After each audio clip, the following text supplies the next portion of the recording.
հետաքրքրական տերնարներ հետապնդելով։ Եվ անշուշտ իր գդարած գործը անփոխարինելի է գրնամսել եւ ուզեմ լավակին մաղթակներս ուղարկել վերստին Հակոբ քեզի այսօր շատ ուրախ ենք ներկայանալու ինձ համար մասնավորապես որովհետեւ գուզեմ որով ես բադիվ ունիմ ներկայացնելու այսօր մեր երկու մասնավոր պատգերելի հյուրերու եւ բարեկամներու Մերուժան Կարապետյանին եւ Էլիզաբետ Թաջիրյանին որբեսի մի քանի խոսքերս են եւ մեզի մեր հետ փոխանագեն իրենց գիտելիքները այս հրճագավոր կարևոր ճամփորդակրության եւ ուղեկրության հրավերության արիթով ինչպես բոլորդ պետք է գիտնաք կամ գիտեք քիրքը որում համար այսօր հավաքված ենք հրադարագվեցավ այս վերջերս Երևան եւ եղած է դաստամյակներին վեր աշխատանքի արկասիկը եւ այս աշխատանքը կբարդինք Մերուժանին եւ Էլիզին եւ գուզեմ այսօր նախ խոսքս իրենց անցնել առաջ երկու խոսքսեր իրենց մասին ես իրենց 20 տարի ավելի է որ գճանչնամ Մերուժանը անշուշտ կարևոր մատենակի մասնակետ է այս հարցերու եւ գնամսեր վա արտի շրջանի Հայաստանի չափազան ամենամշակված եւ բայձար հեղինակներն եւ գիտնականներն մեկն է Մերուժանի գբարդինք շատ աշխատանքներ սկզբունքային աղբյուրներու հետ կապված չափազանց երկար շարք ուսումնասիրություններով եւ հրադարագություններով եւ էլեկտրոնային ձևով իրենց կայքեչի վրա մեր հետ գիսվելու համար իրենց իր կատարած աշխատանքին համար Էլիզնալ անշուշտ Էլիզա Պատմության ինստիտուտի մեջ կաշխատի Երևան ակադեմիայի մեջ մասնակցությունն է 16-րդ 17-րդ 18-րդ դարերու հայ սպյուրքը շատ լավ շարք մոդվածներ ունի մասնավորապես Հոլանդիո սպիրկի մասին եւ միաժամանակ մասնակցած է եվրոպական աղբյուրներու վրա որոնք կարևոր լույս կսփռեն հայոց պատմության գարկմը շերդերու վրա ուրեմն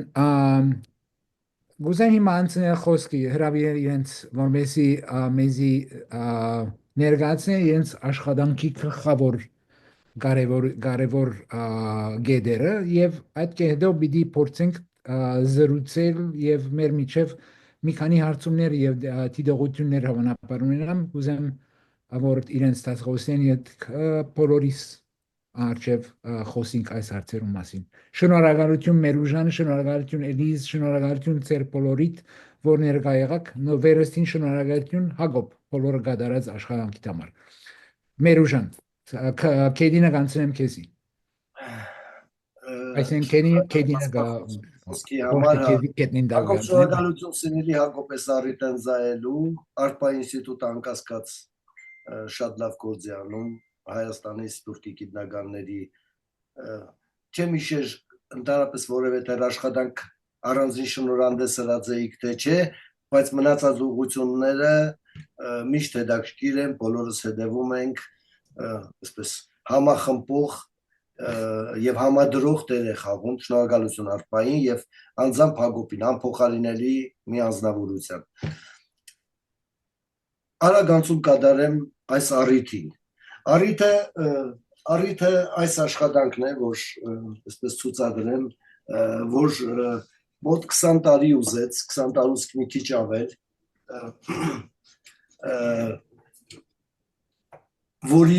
որի պատճառը եւ գիտեք 90-ականներին Գարեգին առաջին վեհապարի հանձնարարությամբ մեկնեցինք Վատիկան աշխատելու որպեսզի նախապատրաստենք Ռոմա-Արմենիա ցուցադրությունը եւ Վատիկան գնալուց առաջ որոշեցինք անպայման այցելել Սուրբ Ղազար սա էլ պատճառ հանդիսացավ որպեսզի ուրեմն որպեսզի Սուրբ Ղազարում առաջին հանդիպումը լուսահոգի Աբայր Հայր Սահակ Չեմչեմյանի հետ մի լուսավոր պայծառ մարդու, որը հարցրեց մեր հետաքրքրությունների շրջանակները եւ իմանալով որ նաեւ իշարս մյուս թեմաների հատուկ հետաքրքրվում ենք հայկական ուղեգրություններով, այսինքն ճանապարհորդագրություններով եւ ուխտագնացություններով, առաջարկեց շուտ չտաբել Վատիկան գնալ, մեկ ամիս մնալ եւ ծանոթանալ Սուրբ Ղազարում եղած նյութերի հետ։ Շատ ծանր ամիս էր, որովհետեւ օվկիանոսի մեջ միանգամից հայտնվեցինք եւ այդ ժամանակ էր որ հայր Սահակը մեր սեղանին դրեց ուրեմն Հովհաննես Թովմաջանյան անունով Պոլսահայ այս տղայի ծերագիրը, անտիպ ծերագիրը, ասելով որ առաջին ուսումնասիրություններից մեկը պետք է սկսել սրանից, որովհետև աշխարհիկ ուղևորություն է, որով մեր վարդապետները նվազ հետաքրքրված են։ Աշխատանքի բնույթից ելնելով աստվածաբանություն չի, դոգմատիկա չի եւ այլն։ Բայց բուն աշխատանքները սկսեցինք շատ ավելի ուշ,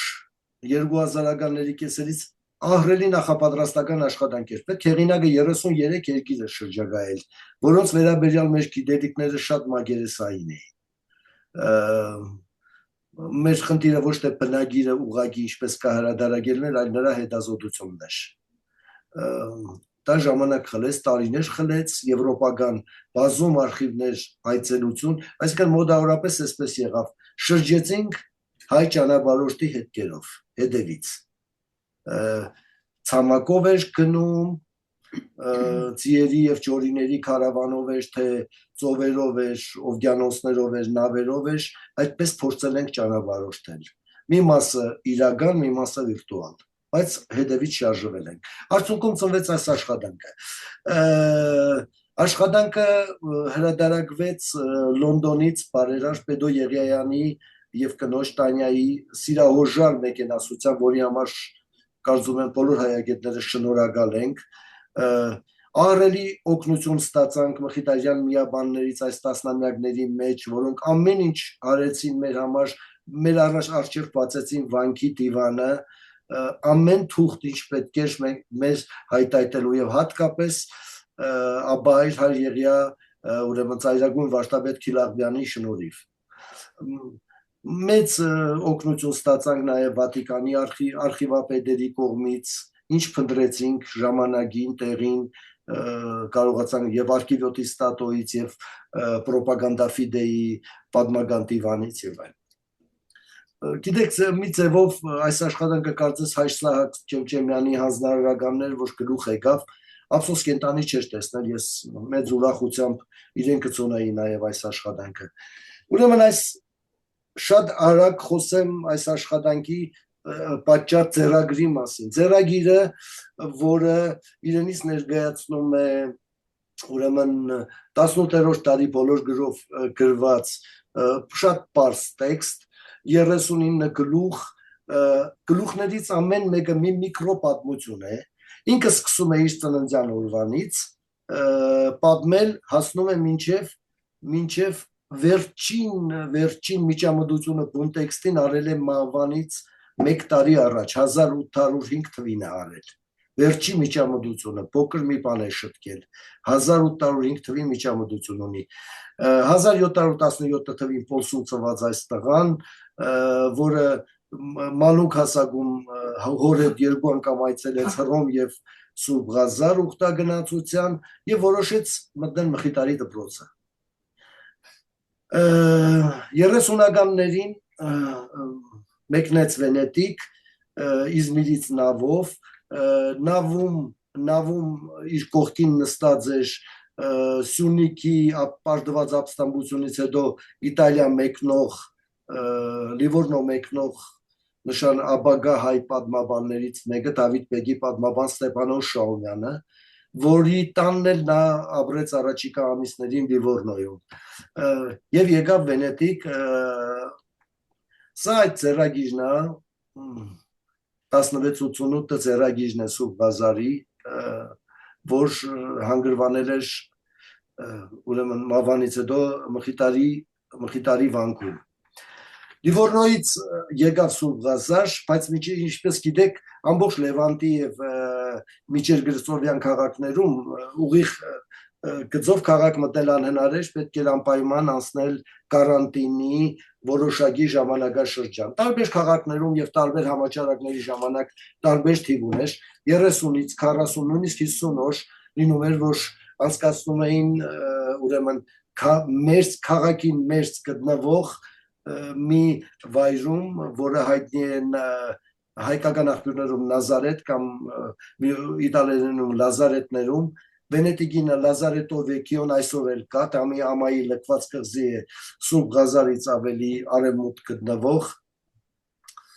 օրեր եմ անցկացել այդ ամայի կղզի մեջ հասկանալու, որտեղ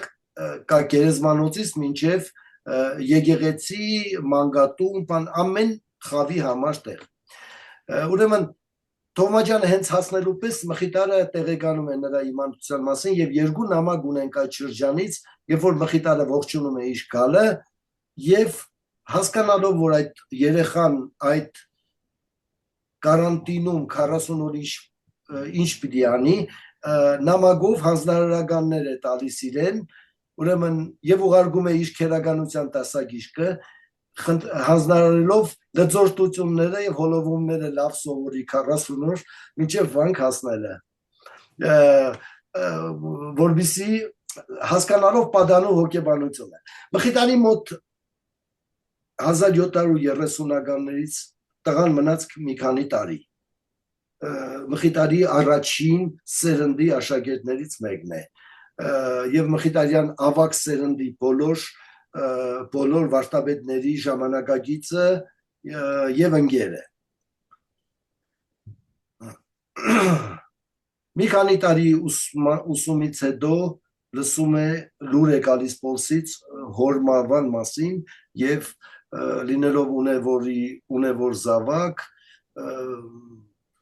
Մխիթարին խնդրում է թույլ տալ մեկնել հորը թաղելու։ Մխիթարը շատ պարզ հանձնարարում է, որ կարող ես գնալ, բայց անպայման հորը թաղելու, բայց եթե հանգարց պիտի ունեցվածքի հարցերով զբաղվես, ժառանգությունով, այլևս վանք չվերադառնաս, որովհետև դու կուսակալոնության ուխտ ես արել։ Իհարկե այս տղան խախտում է Մխիթարի պահանջը եւ գնում է ժառանգության թղթերը կարգավորում է բոլորը իր անունով եւ վերադառնում է ավելի ուշ տարիներ հետո։ Մխիթարը մերժում է ընդունել վանք, որովհետև խախտել է օրենքը եւ պայմանը շատ խիստ էր։ Այս երիտասարդ տղան 17-18 տարեկան չի ընդունում ապահոր, չի համակերպվում ապահոր այս դրած պայմանի հետ եւ որոշում է բողոքարկել։ Հանդգնությունը, տղայի հանդգնությունը հսկայական է, ելնում գնում է Հռոմ եւ 40 էջանոց բողոքագիր է ներկայացնում պապական աթոռին։ Պապին բողոքագիրը կտանք պրոպագանդա ֆիդեի դիվանում երկու կարդինալների Կարաֆայի եւ Պետրայի անուններով մոտ 50 ոսկի տալիս է նաեւ իտալերեն թարգմանության համար, բողոքարկում է, որ ընդդուք մինչև վանքը կանգնացնելով վտանգի առաջ, որ այս հայերը այստեղ աբորինի են ապրում։ Իրեն ծեսը աբորինի է, պիտի աշկելել, եթե ընձի վանք չընդունեցին։ Պարզ է, վաղճանը պարզ էր, Հռոմը որևէ տաս չէր կարող տալ այդ թղթին, տղան հետ է վերադառնում Վենետիկ, Մխիթարը հանդիպում է, բայց ոչ կղզում, չի թողնում այլևս կղզի, հանդիպում է հետը եւ մեծահոգաբար խորհուրդ է տալիս, որ գիտեք, դրա մի հանդեպ սեր ունես, գնա եւ զբաղվիր քո գործով, ինչ կգտնես հարմար, բայց վանք չես կարող այլևս վերադառնալ։ Տղան վերադառնում է Պոլիս, սովորում է ագնագործություն եւ ագնավաճառություն, կոհարավաճառություն եւ ամբողջ կյանքը մինչեւ խոր ծերություն զբաղվում է դրանով։ Իր բոլոր ճամփորդությունները կապված են առևտրի հետ, թանկարժեք քարերի վաճառքի հետ, տարբեր առիթներով, այս կամ այն ուղղություններով լինի Եվրոպայում, Ասիայում, թե Աֆրիկայում, դա հիմնականում առևտրական գործարքների պատճառով են բոլոր ճամփորդությունները։ Օր ծերության 85 տարեկան հասակում որոշում է վանք վերադառնալ։ Ընտանիքի հետ կտրում է բոլոր հարաբերությունները, փակում է բոլոր պարտքերը եւ դիմում է հաջորդ աբային, որի մանկության դասընկերներ Մելքոնյան աբային, որի օգնությամբ վերադառնում է Սուրբ Ղազարում անցկացնելու իր ծերությունը, մահանում եւ թաղվում է վանքում։ Կարող եմ ասել, որ ինքը վանքում էր, երբ որ Նապոլեոնի կողմից Սուրբ Ղազարը ուրեմն գրավեց եւ տրվեց ակադեմիայի ստատուս, կարգավիճակ։ Այդ ժամանակ ինքը այդ միաբանական ցանկում էր։ Հասցրեց այդ ալանքում որ ծերության նաև իր երկու թողներին բերել Սուրբ Ղազար եւ Իտալիա եւ կրթություն տալ, որոնցից մեկը դարձավ վարդապետ, Մխիթարյան ամենանշանավոր թարգմանիչներից մեկն է, Եղիա Թովմաջյանը, որը Հոմերոսի առաջին ակադեմիական հայացնողն էր, Հոմերոսի Իլիադանի եւ Օդիսեայի թարգմանիչն էր։ Մյուս թորը բժիշկ էր, մեդիկո խիրուրգո, ինչպես ինքը գրում է, որը Պադուայում ուսանեց, վերադարձավ Օսմանյան կայսրություն, Փաշաների մոտ, անձնական բժիշկ էր, Եգիպտոս, ու հետքերը կորում են այլևս, 19-րդ դարի սկզբում հետքերը կորում են։ Մի քիչ իր մասին, սա շատ համառոտ կեսագրության մասին խոսեցի, մի քիչ իր եւ ծերագրի մասին։ Ծերագիր ասացի բոլոր գիրը, շատ պարզ 18-րդ դարի անուշ լեզվով գրված,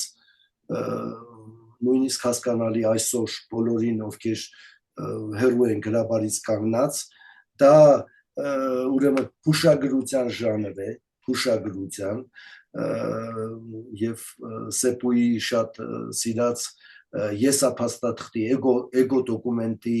կադարյալ տեսակ է, հայերեն հուշագրությունների մեջ ինքը տարբերվում, աչքի ենք դնում նրանով, որ հուշագրությունը շարադրված է երրորդ դեմքով, ինքը իր մասին խոսում է երրորդ դեմքով, Թովմաջյանը գնաց, Թովմաջյանը ասեց, Թովմաջյանը արեց եւ այլ։ Բացառիկ օրինակ է հայ հուշագրային ժանրի գործերի մեջ։ Ամբողջ աշխատանքից երևում է անձի կերպարը եւս, շատ ինքնասիրարված բառը տեղին չէ, բայց անընդհատ իր եսի շեշտադրումը անընդհատ երևում է։ Մի կարևոր դեպք նշեմ, ասա ավելի լավ ցուցադրելու, ուրեմն երբ լույս տեսավ Միքայել Չամչյանի հայոց պատմությունը, որի կրտսեր սերնդի դասընկերներից էր հայր Միքայելը եւ իր խոստովանահայրն էր եւ շատ մտերիմ հարաբերություններ ունեին եւ տասնամյակների նամակագրություն ունեն միմյանց հետ, անկախ ուր կգտնվեն, ուրեմն հայր Միքայելի հայոց պատմությունը, առաջին հայկական քննական պատմությունը տպվելուց հետո Թովմաջյանը ակնհայտորեն չի հավանում Չամչյանի գրածը։ Չհավանելու պատճառը մեկն էր, իրեն հայոց պատմության մեջ Չամչյանը հիշադակել էր մեկ անգամ, երրորդ հատորում մեկ անգամ, Պոլսում լուսավորչական եւ կաթողիկեների շատ կադաղի կռիվների առիթով։ Սա Թովմաջյանի համար աններելի մեղք էր եւ ոչ մի կերպ չհաշտվելով մտքի հետ որոշում են նոր հայոց պատմություն գրել։ Ժամանակագրությունը վերցնում է Չամչյանից եւ նստում նորովի հայոց պատմությունը շարադրում, ամբողջ աշխատանքը ի վերջո կոմպիլյացիա է, բացառությամբ 3 դրվագի, ուր ինքը 3 նոր դրվագ է ավելացնում, գտնելով որ Չամչյանը այդ ինքը հայոց պատմության մեջ եւս 3 անգամ տարբեր տեղերում պիտի հայտնվեր։ Մարդու եսը միշտ առաջնային բանում է։ Երևում է բազում բաներից աշխատանքի մեջ անընդհատ դա երևում է իր հանդիպումներում, իր նամակագրություններում, ուրեմն աշխատանքը որ կատարել ենք ուրեմն մոտ 1000 ծանոթագրություն եւ բառահոտվածի թարգմանություն կա, 1000 մոդավոր հաշվարկով, մի քիչ ավել կամ մի քիչ պակաս, ուրեմն մոտ 200 նամակ է հայտնաբերվել իր գրած նամակներից եւ շնորհիվ հայր Վահանի, որը հայր Վահան Օհանյանի, որ վանքի դիվանն է դասակարգում, հայտնաբերվեցին իր մասին եւս հիշվող ինքը, իր ընտանիքը, կինը եւ այլն, կամ իրեն հետ կապված որևէ իրադարձության եւս մոտ 250 նամակներ։ Այսինքն հաջողվեց ի վերջո Թովմաջյանի ոչ թե միայն պատմությունը, այլ ամբողջական դիվան տպագրել 18-րդ դարի մի հեղինակի։ Ի վերջո մեր ամբողջ արածը մեկ նախադասությամբ ասեմ, անկախ թե քանի մասնագետի կծառայի, հայ մատենագրությունը ավելացվեց եւս մեկ միավորով, որ նախկինում չունեինք, եւս մեկ միավորով ավելացվեց։ Եթե ես ասեմ, որ մինչև այսօր մոտավորապես մեր ամբողջ մատենագրական ժառանգության 20%-ն ենք տպագրել, կարող եք պատկերացնել, թե սա ինչ է, որտեղ այդտեղ անելիքը ծով է, Օվգիանոս է անելիքը։ Եթե հույները եւ իտալացիները կարողացան իրենց վերջի 200-250 տարվա մեջ իրենց ամբողջ գրավոր ժառանգությունը 3-4 տարբեր անգամ տարբեր մատենաշավերով հրադարագել, մենք ցավոք 5-րդ դարից մինչև այսօր մոտ 20%-ի հրադարագություն ունենք, անտիպը շատ է։ Ճանապարհորդությունները, եվրոպական մայրցամաք, տարբեր երկրներ, տարբեր առիթներով, տարբեր հիմնականում առևտուրը իհարկե, հիմնականում առևտուրը, ենթադրենք մի գլուխ է, ինչպես մարկարդից ականջողերը ուրեմն վաճառելու համար մեկնում է Նեապոլ, Նեապոլի թագուհուն ծախելու այդ ականջողերը։ Բազում նրբություններ կան, ինչպես են հեղինակի կողմից նկարագրվող, ինչպես է կատարվում առևտրի ընթացքը։ Այսինքն, երբ որ ինքը ասում է մի կին, դիմացինը վիճարկում է, կինը, գիտեք, աղբյուրներում շատ քիչ են հանդիպում կամ գրեթե չեն հանդիպում նման տիպի տեղեկություններ։ Թովմաջյանը այս իմաստով բացառիկ է։ Օրինակ, երբ ինքը ականջողերի համար պահանջում է, գիտեք, մարկարդից ականջողերը շատ սուղ արժեն, շատ թանկ, ինչու, որովհետև շատ դժվար է գտնել նույն չափի, նույն կշռի, նույն գույնի ճիշտ 2 հատ։ Դրա համար 10,000 դեպքից հանդիպող մեկ դեպքում ուրեմն կինը, ասենք ինքը երբ պահանջում էր 8,000 վենետիկյան դուկատ, թագուհին ասում է, որ ես կարող եմ ձեզ վճարել 3,000, ամուսինն էլ 2,000 ավելացնում է, որ բուրբոն էր։ Թովմաջյանի պատասխանն է հետաքրքիր, որ գիտեք, ես կարող եմ սրանք նվիրել եւ անձնապես ֆինանսական վնաս ունենալ, բայց ես չեմ կարող մարկարդի համաշխարհային կինը իջեցնել։ Ինքը ասում է,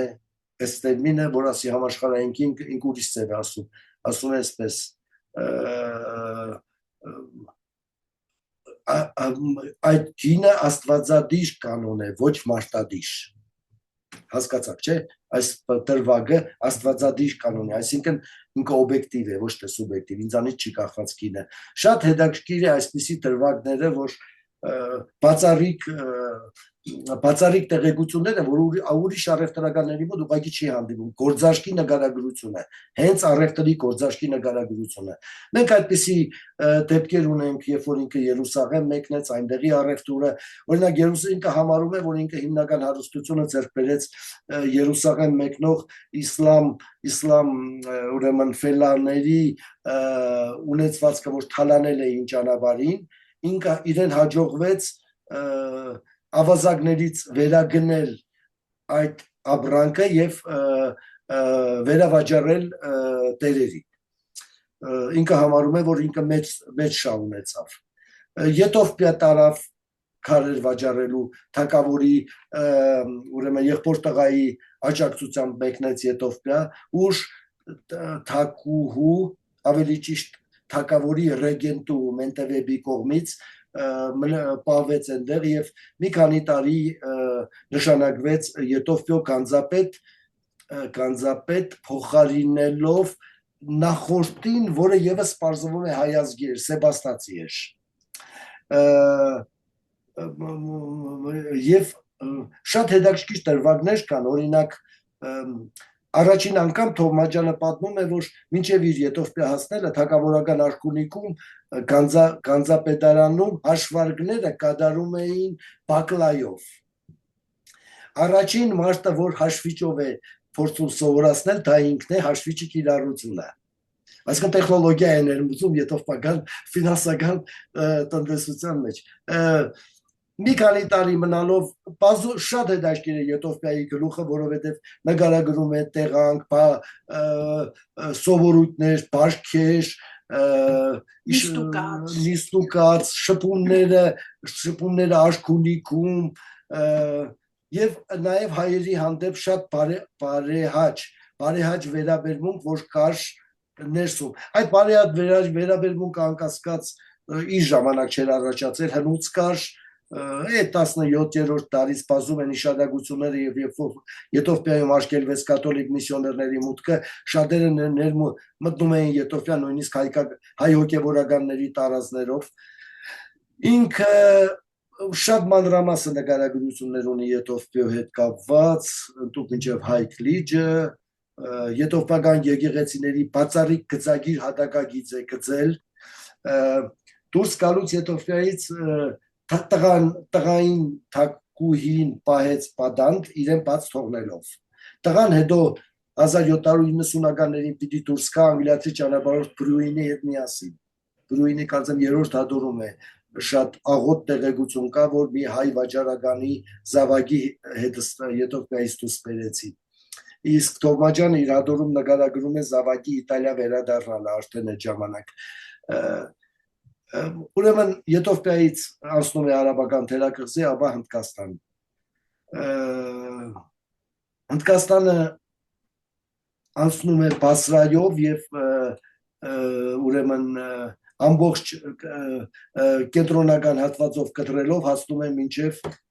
Մադրաս, շրջում է ամբողջ արևելյան ափը, քաղաք նկարագրում է, հայերի հետ իր բոլոր հանդիպումները, բացառիկ տեղեկություններ են 1765-66 թվականներին էր այնտեղ, երբ շատ թարմեր Հնդկաստանում բոլորի շուրթերին էր Գորգին խանի անունը։ Թոմաջյանը Գորգին խանին չի հանդիպել։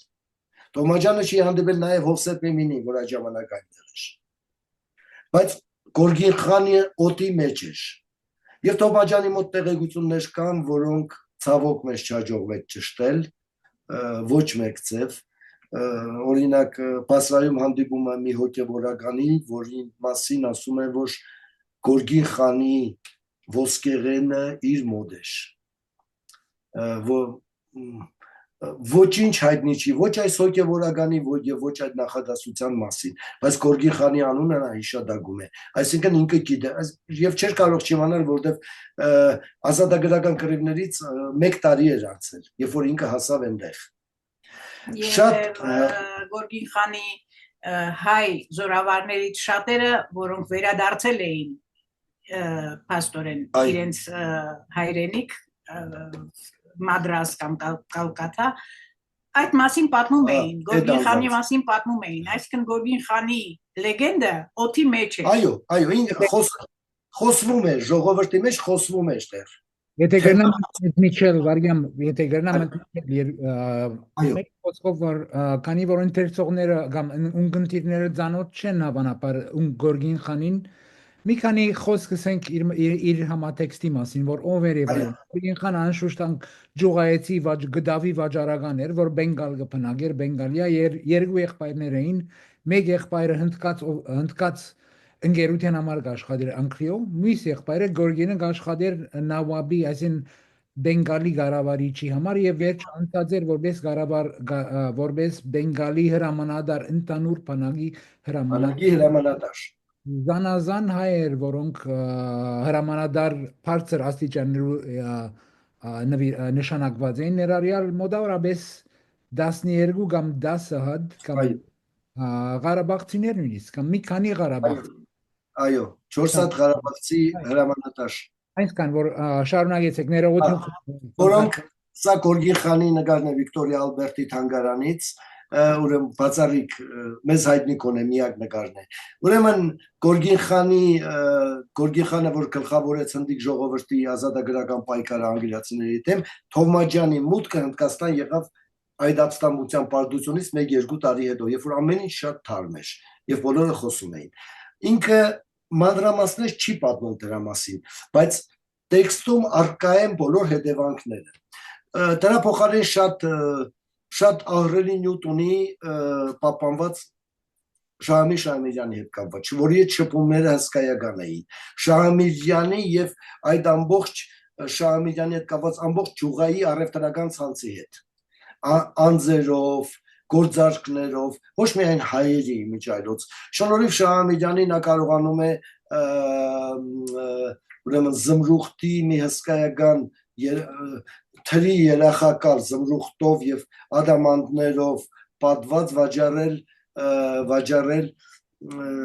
արևելահնդկական ընկերության ֆրանսիական մասնաճյուղի ղեկավար Մսյո Թլաշին։ Թլաշի մասին Սեպուրը շատ մանրամասը հետազոտություն ունի, գրել է, որը նաև մեր Սիմեոն Երևանցու նշանավոր Թլաշն է, գրատպության տպարան հիմնելու ժամանակ, որի հետ առնչվեց Հայոց կաթողիկոսը։ Այդ ժամանակ մադրասում էր նա եւ մանրամասը շփումն է նկարագրում եւ առուվաճառքը, երբ որ այդ երախակալը, որը նույնիսկ Բենգալիայի կառավարիչը չկնեց գնի պատճառով։ Այո, Հնդկաստանում ամբողջ գործունեությունը ավարտելուց հետո նավով, սա էլ է շատ հետաքրքիր, նավով պիտի մեկնի Եվրոպա։ Ավանդական ճանապարհը Մադրասից անգլիական նավի վարձակալումն է։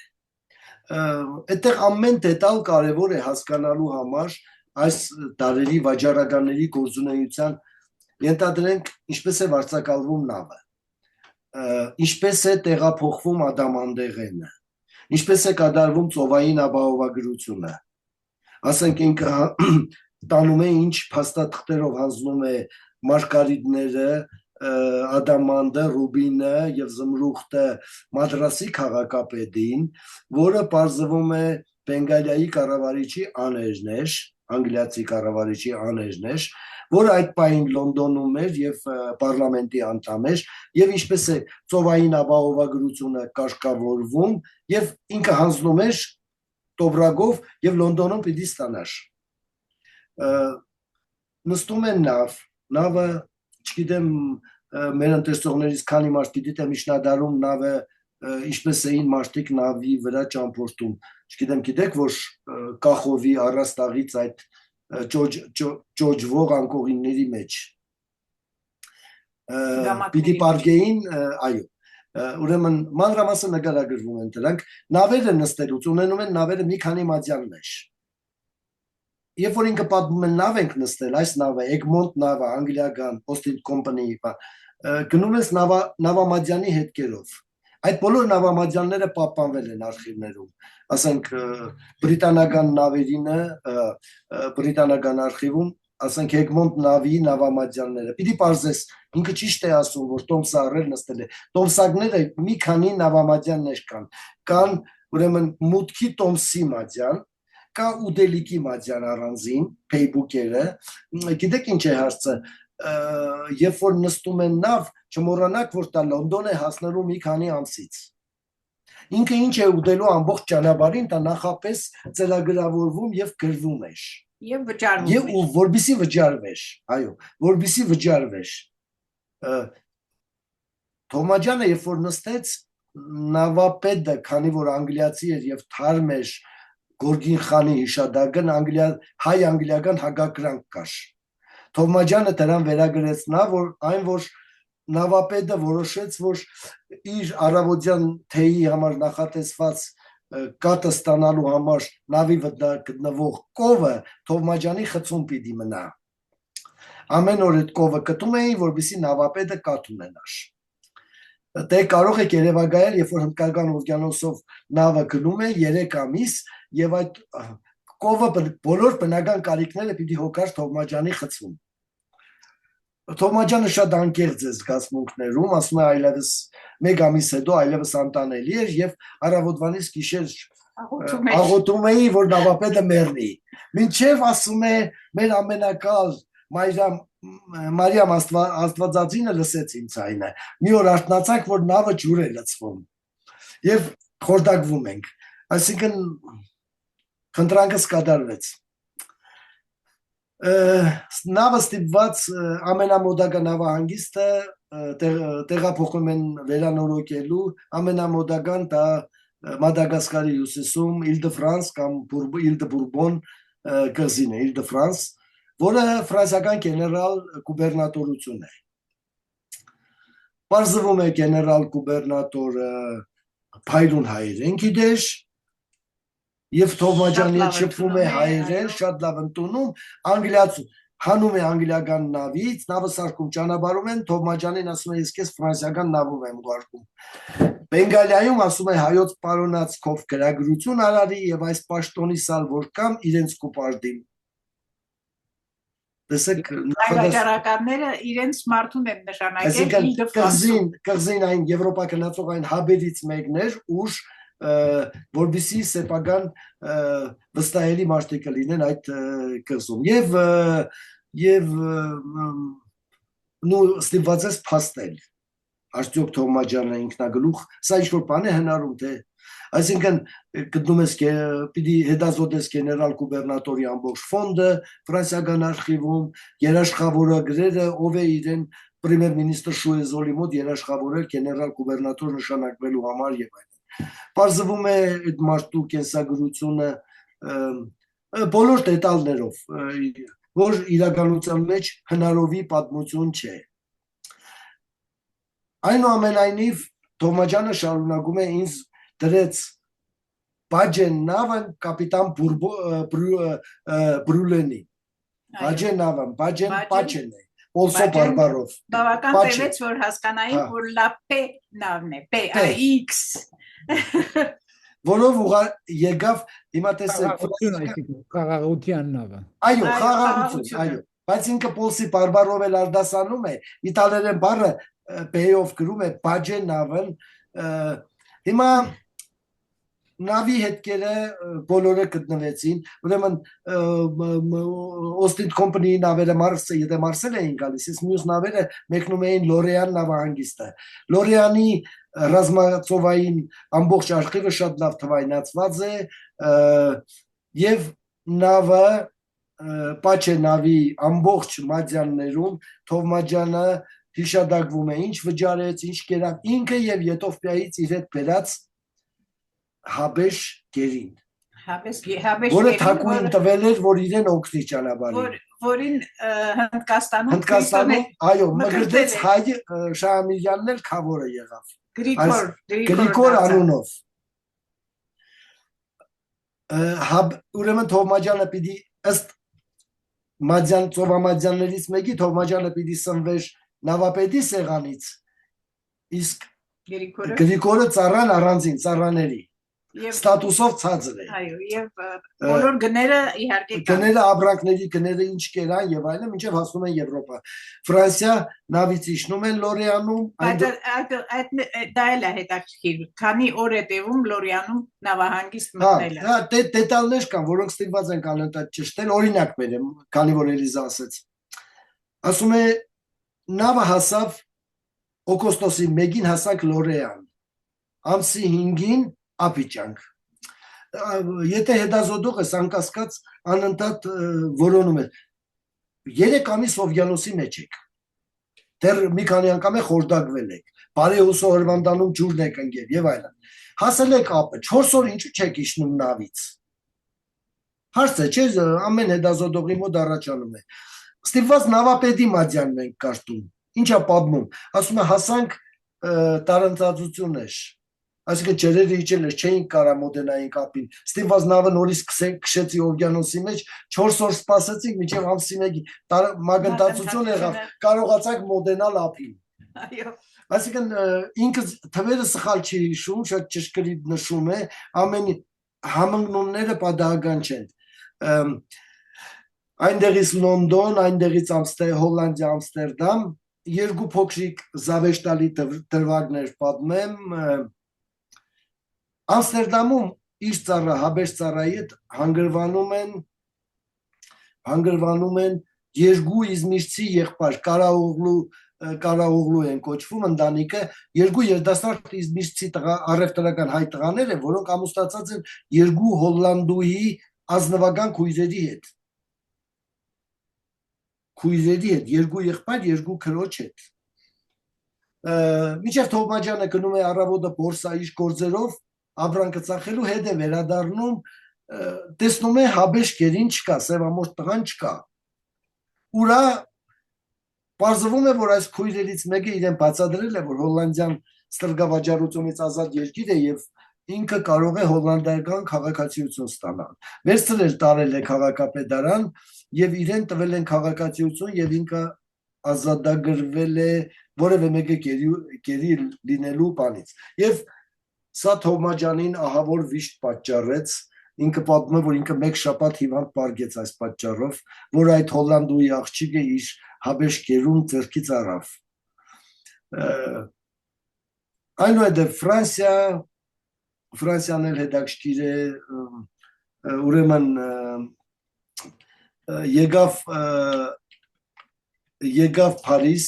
որտեղ հրավիրեցին Վերսալ, որտեղ քարեր ուներ ծախելու, պրեմիեր մինիստրը Շուեզոլը կարգ ուղարկեց տարան Լուի 15-ի մոտ ադամանդները գնելու։ Նկարագրում է մանրամասը եւ առևտուրը չի ստացվում, իր կները ձեռնտու չեն գալիս, չեն գնում, բայց շատ հետաքրքիր զրույց է նկարագրում, շատ հետաքրքիր զրույց մոտ Եթովպիայի նկարագրության ծավալին, ֆրանսիական Վերսալում Արքունիքում այդ զրույցը, ընդդուք մինչև ազգային էմոցիաների գրգռում, երբ որ մի հոգի հարցնում է, թե Հայաստանը ուր է, ինքը ասում է, վատ է, որ դու Աստվածաշունչ չգիտես, դու Արարատի երկիրը չես ճանաչում եւ այլն։ Ուրեմն այնուամենայնիվ զրույցը ավարտվում է ինչով Լուի 15-ը իրեն շնորհում է հրովարտակ Ֆրանսիայի տարածքում մի քանի ամիս առանց մաքսի առևտուր անելու։ Երևում է, չգիտեմ, հա, էկրանի վրա Ջովաննի Թովմաջան, նեգոսանտ Արմենիան, երևում է, չգիտեմ տառերը, թե ոչ, հա։ Լուի, տեսնում եք ստորագրությունը, Պաղլեղուա եւ դուք Շուեզոլ նշկեվում։ Հա, ուրեմն սա ստանալուց առաջ ինքը ցույց է տալի նաեւ Եթովպիայի թագուհուց ստացած երաշխավորական գիրը լրացնելու համար դադակ բլանկով թուղթը, որի վրա թագավորական կնիքն էր տրված, եթե իրեն հանգարց պետք կա, որպեսզի ինքը երաշխավորական նամակ գրեր սրա վրա։ Լյուդովիկոսը շատ է զարմանում այս թղթի վրա, ասում է ինչ մտածեց այդ Եթովպիայի թագուհին քեզի այսպիսի թուղթ տալով։ Եվ գրում է։ Հա, երբ որ իրանք գրում են։ Շատ հետաքրքիր է Թովմաջյանի ֆրանսիական 64 օրյա փաստորեն բանը ուղևորությունը ինձ հատկապես հետաքրքրեց այն հատվածը, որ իշխաններից մեկը իրեն հուշում է, որ գիտես, ասում է, ձեր թագավորներից մեկը այստեղ է թաղված, Փարիզում է թաղված։ Թովմաջյանը անակնկալի է գալիս եւ դարապես հարցը թե հայերս երբ իմացանք, որ Ֆրանսիայում մենք թագավոր ունենք թաղված Փարիզում։ Եվ առաջնորդում է Թովմաջյանին Սուրբ Սելեստինյան տաճարը, որը գտնվում է քաղաքի կենտրոնում Նոթրդամի մոտ փաստորեն, այո, Սան Սելեստեն տաճարը, որտեղ թաղված է Լյուդովիկոս ներողություն Լևոն 5-րդ թագավորը, որը իր կյանքի վերջին տարիները Փարիզում անցկացրեց եւ կտակել էր, որ իրեն հենց այդ տաճարում էլ թաղեն։ Ես հետաքրքրվեցի, թե մենք մեր պատմագրության մեջ երբ իմացանք, որ առաջին անգամ երբ գրվեց, որ թագավոր ունենք այդտեղ թաղված։ Վերհանելով պատմագրությունը հասկացանք, որ առաջին անգամ Շահամի Շահամիրյանն է գրել 1772 թվականին, որոնք այդ փառած եւ Չամչյանը երկու գաղթօջախներում իրարից անկախ 14 տարի հետո Շահամիրյանից Չամչյանն է գրել։ Երկուսի գրածներն էլ իրար նման են, որ այդտեղ է մահացել եւ թաղվել է Սուրբ Սելեստինյան տաճարում։ Բայց փաստորեն բարձեցինք, որ Թովմաջանյանը 1769 թվականին է տեսել եւ թղթիկ է դրել իր պատմության մեջ։ Թղթիկունի արձանագրությունը արտագրել է թեստիկի վրա, որը գրված է բանի վրա, թագավորի դամբարանի վրա, եւ որ կորսված է, հիմա չկա, գոյություն չունի։ Փաստորեն առաջին անգամ լինելով մեր պատմագրության մեջ Թովմաջանին է պատմական։ Գիտես, Ֆրանսիական հեղափոխության ժամանակ Սան Սելեստինը ավերվեց եւ տաբանակարը մի հոգի վերցրեց տարել էր տունը, հետո տասնամյակներ հետո բերվեց եւ այսօր բանում է, չէ, Սենդենիում է, ճիշտ է, բայց գերեզմանը Սան Սելեստենում պիտի լիներ, բայց դա էլ է ավերված, էլի տեղը, հա։ Բոլոր իշխանների Թովմաջանը եղավ Սան Սելեստենում։ Այդ Թովմաջանը արդեն դեսած էր դեղափոխությունեն առաջ։ Առաջ, Սան Սելեստենում, այո, դեղափոխությունից 30-40 տարի առաջ, այո։ Հետաքրքրում է, որ հաջող համաշխարհային պատմության մեջ կամ պատմության մեջ ընդհանրապես հաջող անհատն է, որ անհատին է, որ գբարդինք քաղաքարիմը կամ ծրագիրիմը ճամփորդությունը եւ սահմաններ գդրել։ Այսինքն մեկ անց Թովմաջանյանի նման կարելի է որ 69-ին ետքը երբ որ հասած էր Մադրաս Շահմիրյանի հետ խոսակցության ընթացքին այդ քաղաքը փոխանցած էր, ինչպես նաեւ նույն շրջանին Շամիրյանը նույն ձևով ուրիշ տեղեկություններ արած է, օրինակ Էմինին զանգանալով անհատներն են, որ վեկտորներն են, այո, քաղաքներու դարածման եւ այլն։ Սա հետաքրքրական է, այդ մեկնումուշը չափազանց անկասկած մի քանի հոդվածներով մենք ցանոթագրությունների մեջ ցանկ ավելի համառոտ ենք բանարել, որտեղ շատ երկար է, մեծ է նյութը, Էլիզա առանձին հոդվածներով սա տպագրում է հիմա այս հարցերը, որտեղ նյութը շատ է եւ Թովմաջյանը ոնց է նամակներով, ասենք նույն Չամչյանի հետ իր նամակագրությամբ տեղեկացնում նրան որ այստեղ հայոց թագավորում է։ Օրինակ Հովսեփ Էմինը երկար ժամանակով եղել է Փարիզում, նույն Թովմաջյանից շատ առաջ։ Այո։ Բայց ոչ մի բան չի թողել։ Եվ ռազմական ծառայության մեջ է։ Այո։ Հետաքրքրական է Էմինի հարցը, որովհետև ինչպես քիչ առաջ կնշեր Մերուժանը հետաքրքրական սերի պատկանող գործն է Թոմաջանյանի ասի երրորդ թեմքի ժանրը, այո, ինստագրական մնե որ խառնված է եւ միացուլված է ճանապարհորդությամբ այսինքն թե ինքնագենսագրական եւ թե ճամփորդագրության եւ թե ուրիշ սերերու պատկանող քրություն մնե այս մեկը եւ երրորդ անձի հարցը կարեւոր է որովհետեւ Հովսեփ Էմինի ինքնագենսագրությունը որ գրած է անգլերենով եւ Էմինի եղած է առաջին հայը որ գենսագրական մկրած է առաջին հայը որ մեմուարական քրագանության մեջ առաջին հետ կտողած է Էմինի եղած է որ հրադարակված է իր գործը բայց Թոմաջանյանը իր միայն մի քանի դարի հետո է որ գրած է գործը չէ հրադարակված մինչև այսօր բայց տարիներու ընթացքին երրորդ թեմքով այդ շարատրանքի երրորդ թեմքի բանը օրինակը վերցուցած են վստահաբար Էմինեն 100-ն 100 հագարական չիգա հետ չիգա Էմինեն արած են հարցը այդ է Չամչյանն էր որ ադիգա թելատրեց Չամչյանը որ Չամչյանն Էմինի չեր ձանոթ չեր անցամբ որ չափոր դեսած են բայց մեկը պետք էր ադիգա փոխանցած լար իրեն կամ Չամչյանը կամ ալ ապահայրը չէ այդ շրջանի Մերկոնյանը երկուքի թելատրանքով է որ երրորդ թեմքով է սկսած է այո բայց այդ շղթան բացակա է հայտնի չէ որ ինչպես բայց խոսքը արագ մփանեն եմ եթե գնամ ընդմիջել լայն հարցումը ծեր երկուքին հարցներով հարցումս մանրամասնություններու մեջ հարստանալ են առաջ ուզեցի ընդհանուր հարցումը բանել որ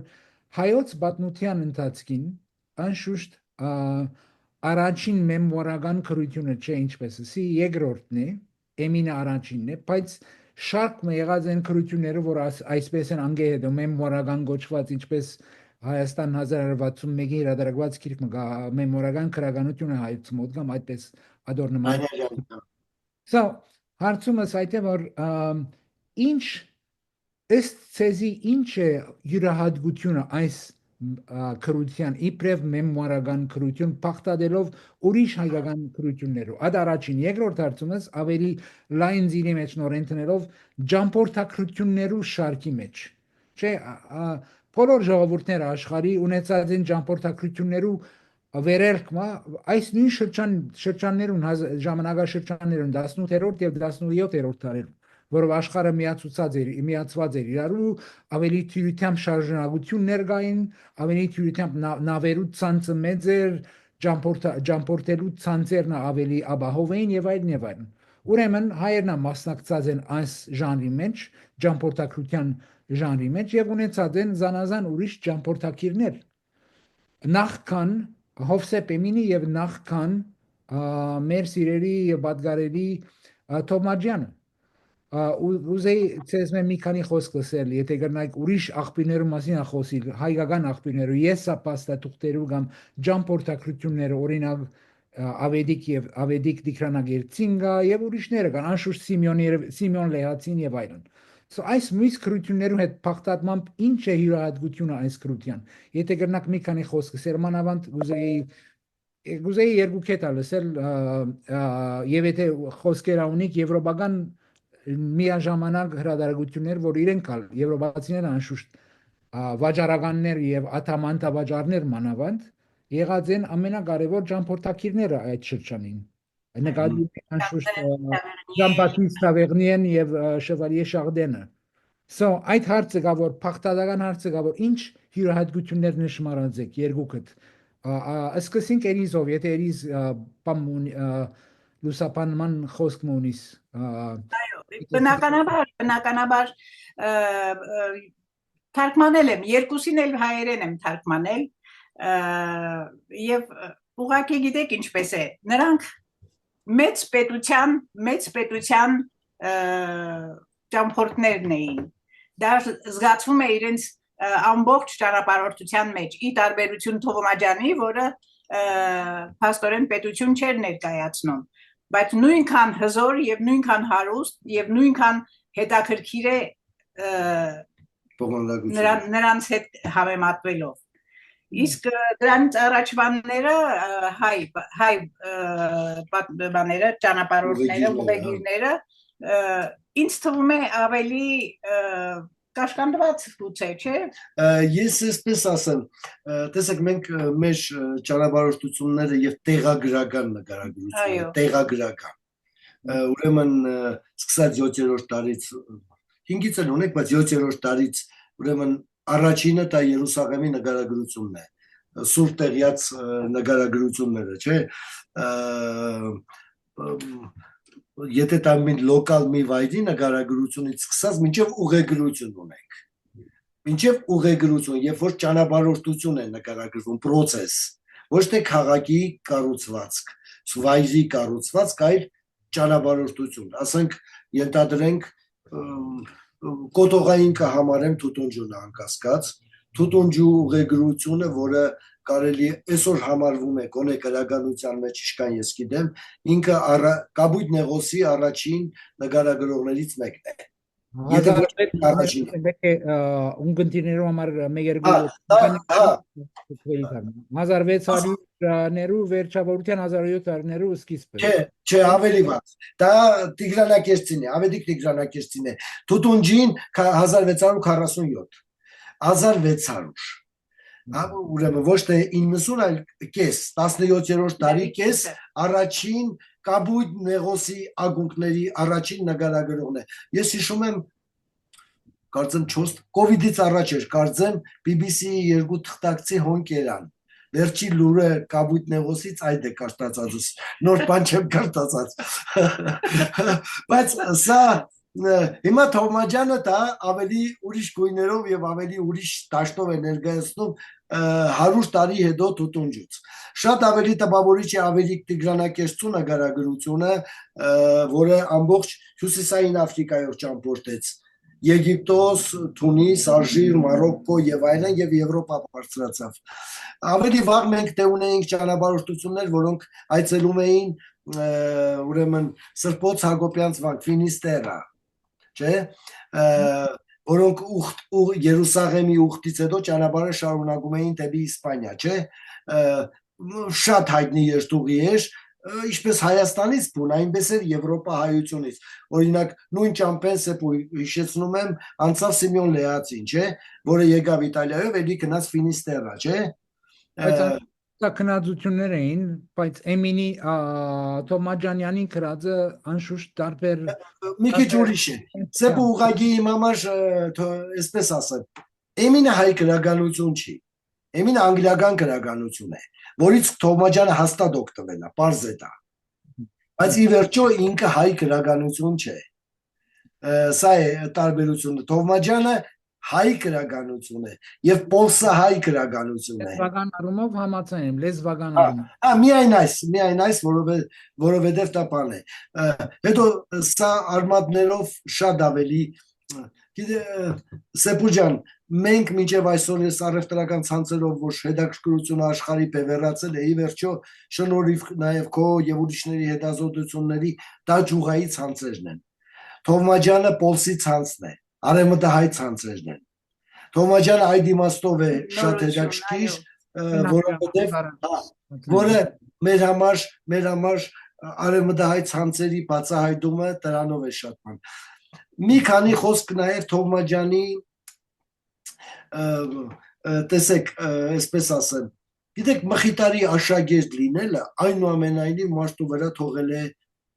շատ խոշոր հետք։ Թոմաջյանին դուրս տրեց վանքից, ճիշտ է, բայց Թոմաջյանը երբեք Սուրբ հանդեպ միշտ ունեցավ իր սիրո զգացումը եւ երբեք չկտրեց կաբերը, նամակագրական կաբերը մշտապես։ Ուրեմն սա Ֆրանսիայի Բիբլիոթեք Նասիոնալում Թոմաջյանից մնացած ձեռագրերից մեկն է, որ ինքը արձակագրել է Խաչատուր Ետոխվածու նշանավոր գործը, որ 50-60 հրատարակություն ունի, 317 ձեռագիրն է, այստեղ չգիտեմ երևում է, օրինակեցավ տաղս Խաչատուրի ի վայելումը Թոմաջյանյան Մատեսի տիրացու Հովանեսին, թվին Քրիստոսի 1750 Եվ տղան ես Մանուկ Պողոս որդի Թոմաջյանյան Մատեսի Հովանեսի ծառա դարձյալ օրինագեցի սա ի թվին 10 տարի հետո էլ տղան է ընտորինագել։ Ուրեմն Երուսաղեմի խաչը, որ Երուսաղեմում առևտրական գործունեության ժամանակ անպայման պիտի Սադաֆից խաչ առներ եւ Սուրբ Ղազար նվեր ուղարկեր Աբահորը։ Համատարած աշխարհացույցը Իզմիրում շուկայում շրջելիս 3 հայ վաճառականներով այս աշխարհացույցը տված է 8 տախտակից, փայդե տախտակներ են։ 8 կլիշեն 8 կդորից է։ Այս կդորները բերել էին Ամստերդամից եւ ծախում էին Իզմիրի շուկայում։ Թոմաջյանը 3 ընկերով սա առան տախտակները ուղարկեցին Սուրբ Ղազար Աբահորը, խնդրելով գունավոր տպագրության դեպքում իրենք կարող են հարյուրավոր օրինակներ վաճառել եւ կարծես գլուխ բերվեց այս գունավոր օրինագից 3 օրինակ գոնե մենք գիտենք որ գոյություն ունի ազգային գրադարան մի օրինակ կաթողիկոսարանը մի օրինակ Փարիզում տեսեք սա Մխիթարի աղոթագիրքն է որ մշտապես իր ծոցակրբանում էր Պաուն Թովմաջյանը աղոթագրի պապանակների վրա իր գրառումներն են այս կողմը 1764 հոկտեմբեր գիտեք ամեն գրառման տակ ավանդույթ է ընկած պատմություն է ընկած հիմա այս օրինակ մեկը կարտամ 1764 հոկտեմբերի 16 գիշերն տեսի երազիս որ Ծախակողմյան առաջին մեծ ադամունքը սինգավ առանց ցավի բայց շատ արյուն ելավ չեմ շարունակում այսքանի վրա կանգառնենք այսինքն հայկական ավանդույթը կա եթե երազում արյունը տեսել է ադամ ընկնելը մահացու մահի նշան է բայց եթե արյուն է ելնում ուրեմն սուդ է ինքը այո ուրեմն ինքը սա հadouk նշում է կամ նույն հաջորդ էջում 1765 մարտի 7-ին Հաբեշստան Մանզուպարի խազնադարության թագավորին այսինքն խազնադարության կանզապետ դարձած թագավորին ուրեմն այս գրագրությունները կամ իր մասնակցությունը Շահամիրյանի կողմից Վենետիկում տված աշխարհացույց հայաստանյանցին։ Սա ուրեմն գիտեք շատ կշկերում սա վերագրվում է մխիթարյաններին ոչ, մխիթարյանները ոչ մի կապ չունեն այս քարտեզի տպագրության հետ։ Սա գծագրի անունը հայտնի չի, անհայտ է, բայց Առաքելենցի օգնությամբ, մեկ հայտ վաճառականի օգնությամբ Շահամիրյանը սա տպագրեց Վենետիկում եւ տպաքանակը տարածեց մի քանի տեղ։ Մեզ հայտնի օրինակները Ռուսաստանի արտաքին գործոստ նախարարության արխիվում են, որ Շահամիրյանը հատուկ նամակով ուղարկեց Պոտյոմկինին եւ Եկատերինային, Վրաստանի արխիվում Հերակլ II թագավորի օրինակն է, մեկ օրինակ Հայաստանում եւ Սուրբ Ղազարի օրինակը։ Գոնե 4-5 օրինակ գիտենք այս քարտեզից։ Այս քարտեզի մասին վերջերս մեծ հետազոտություններ եղավ, մեկ հատ աղջիկ առանձին հետազոտություն արեց, հատկապես նաեւ Սեպու այս լեգենդայի մեջ բոլոր ֆիգուրների ուսումնասիրության մասին եւ դրոշների։ Այստեղ հայկական նախարարական տների դրոշների եւ սիմվոլների ուսումնասիրություն եղավ։ Սա Իսկ դպարանի որ դպարանի մեջ Չի, Սեպու, որևէ հիշադակություն չունենք բացի Առաքելենցի Թովմաջյանի եւ Շահամիրյանի նամակագրությունից, որ տպարանն է տվել իտալական, բայց պարզ է մի բան, Մխիթարյան տպարանա չի առաջվում սրա հետ։ Արդեն դպարան չի գար այդ ժամանակ Բորտոլիկով դիքերը։ Չէ, նաեւ իրենք չեն օգնած, չեն հետաքրքրված, այո, սա գիտենք։ Սա Աֆրիկայից իր բերած Ռենգերջուրի կոդոշներն են, գտի Ռենե Քերոնը եւ որը նվիրել էր Սուրբ Ղազարի մատենադարանին։ Ինքը այդպես էր համարել կամ Կարմիր ծովից հանված այս մարջանները։ Ինքը գրում է Եղջերուի գլուխ կհիշեցներ։ Մի քիչ ծեվացել է ժամանակի մեջ մարջանը, բայց ամբողջը մարջանի կդոր է։ Իսկ նախորդ նկարի մեջ կարծեմ Եթովպական խաչը տեսագրնաս։ Այո, ադոր համար եմ դրել, իրեն բերած Այո։ Նախքին ասկեն մեկ առաջ։ Չէ, ուրեմն սխալ է կարծեցի Եթովպական խաչներ։ Չէ, այս հետևինը, չէ։ Սաղ կողմին։ Երկուսն այո։ Ուրեմն հայ հնատիպ կշկի ձեռքբերումը, շատ հետաքրքիր տեղեկություն, ասենք Ամստերդամի առաջին գիրքը, ոնց է ինքը գնում 1787 թվին Պոլսում, Մատեոս Սարեցու տված ուրեմն ներսեշնորալին իշկանով 4 խուրուշով, այսինքն մոտ 100 տարի հետո 4 խուրուշ էր դարձել կշկի կինը, Գիրկա է ժանանում է, գիրկա թանգանում է, ժամանակի մեջ այդպես է, այսօր անգին ուրեմն Հիսուս որդին Մատեոս Սարեցու անգին մի հատ օրինակ է։ Սա Թովմաջյանի այն հայոց պատմության ձեռագիրն է, որը ինքը չհավանելով Չամչյանի կշկին նորից հայոց պատմություն գրեց։ Իրեն 3 տեղ հատկացնելով հայոց պատմության էջերում։ Այդ եսը այստեղ էլ հատուկ հիշադակել է, թե ինչու արեցի։ Ի ծերության 84 ամաց հասակի ի քաղյալ ընտարցակ եւ լայնատարած բազմաշխատ գործո քաջածանոթ հեղինակին անունը չի տալիս։ Չամչյանի անունը չի տալիս։ Ասում է, բայց չի թաքցնում, ասում է, ես էլ ուզեցի անել, բայց զարուրյալ հետս ընգրկեցա։ Այսինքն ծավալից զարուրելով ասում է հետ փախա։ Եվ անդանոր մատուցյալ ոմն իմաստասիրած քաջարիրած զիզասե, աբայրն ասել, ավաղ քեզ Թովմաջյան, ձերիս մասն աշխարհիս քաջալերյալ շրջեցար եւ տեր առաջնորդյաց քեզ զի երկնչիս այսմ գործով եւս եթե ձեռընտից ես։ Եվ իրավի այսպես եղև ասում է, այսինքն նստա գրեցի վերջը, այս իր կաբերն է, տեսեք, իր բարեկամներից Պասմաջյանը ընդրվում է Պոլսո պատրիարք, իր ճամփով սա ստացվում է Պոլսից 236 հայկական թաղամասերի համախոսականը, այսինքն երբ որ երբ բոլորը բաց քվեարկություն է տալիս են իրենց համաձայնությունը պատրիարքին ընդրության բոլորի 236 կնիքներով բոլոր թաղամասերի ավագերեսների կողմից համախոսականն է թուղթը Վատիկանի արխիվից է էլի կամ ամբողջ բոլոր տեսակի նկարագրությունները ուրեմն Օսմանյան կայսրությունում իր հետ պատահած բնական աղետներ, մահեր, մահտարաժաններ, հրդեհներ եւ սա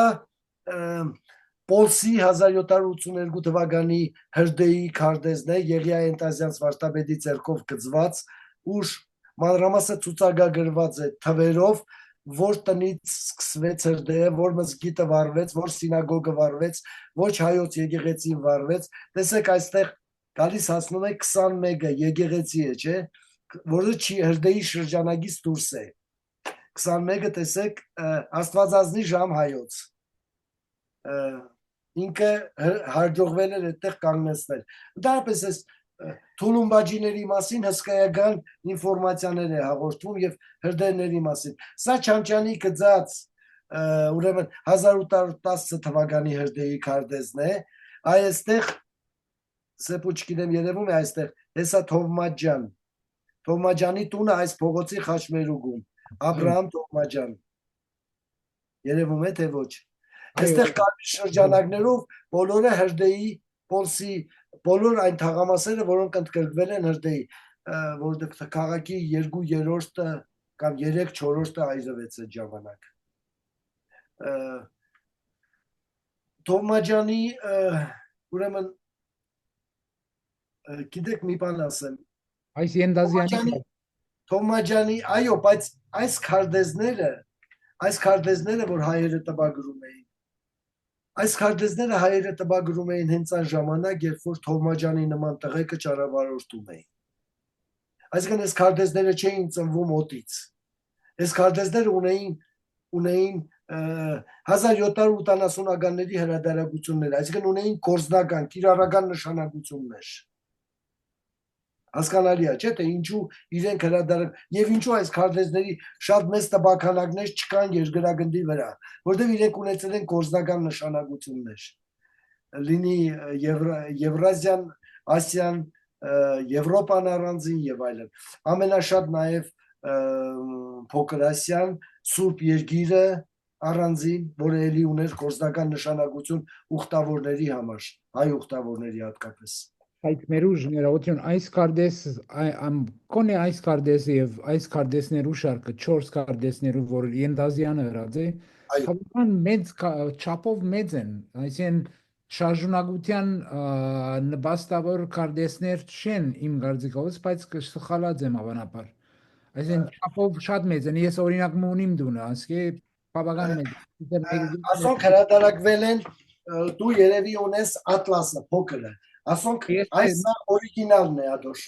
Ադեսա դսիա մեծ է։ Այո, ասոր չափը, այո, 2A3 չափ է։ Դու բայց ասոնց մի բաց փոքրը, որը դու ունիս, հավանաբար Ատլասն է Ենտազյանցի, չէ՞։ Որ փոքր է։ Ես ունեցածս մեծն է եւ միայն արձածեցի հարցը ասելով որ շարժունակության նպաստավոր չափով դպված կարդեսներ չեն անշուշտ Հադոր համար կորձնական, ինչքանով կորձնական են չեմ գիտեր, ուզեի ավելի իմանալ։ Բայց ասոս տպականակները շատ մեծ չեն եղած կազմում։ Բայց մանրամասն են, շատ մանրամասն։ Ժամանակի համար ամենայն դեպս հայությունը հայկական միտքը որոշեց, որ հայերեն պիտի այս քարտեզները գոյություն ունենան։ Դա միայն վկայում է շարժունակության մասին, որ իրենք հետաքրքրված էին այս աշխարհով։ Անշուշտ, է։ Ասոն չարկին ավելցավ արդեն այս ժամանակ նաև Ենիդունյան, այսինքն Ամերիկան, չէ, Ենիդունյան, և Ամերիկո նկարագրություններ սկսվեցին տպվել, չէ, թարգմանվել,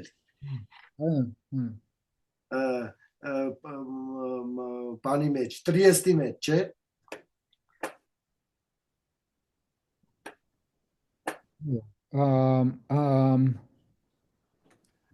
Անկարժեք քարերի նկարագրությունների ընթացքում էլ միշտ Բրազիլիայի եւ Ամերիկայից բերված քարերի համեմատական նկարագրությունը Թոմաջանի մոտ կարող ենք գտնել։ Հա, ինքը բան արեց, գշտի, ձեռագրի վերջում ինքը հատուկ մի գլուխ է տնում, ուր նկարագրում է 3 տեսակի քարեր, բնական ուրեմն գոհարները, թանկարժեք քարերը, այո, եւ բուսական ու թռչնային ծագում ունեցող քարերը, որոնք եւս կները նշելով որ ինչ է, եւ հոդե որ ինքը արդեն հիշադակում է Բրազիլիայից, այո, Յագութը, այսինքն ռուբինը այդքան արժեք չունի, որքան Հնդկաստանի մոտ 10 անգամ ավելի էժան է, քան Հայդարաբադի Գոլկոնդայի հանքավայրը։ Հատուկ նշում է չսխալի քանգարց։ Ափսոս որ Սոնան ներկա չէ հիմա,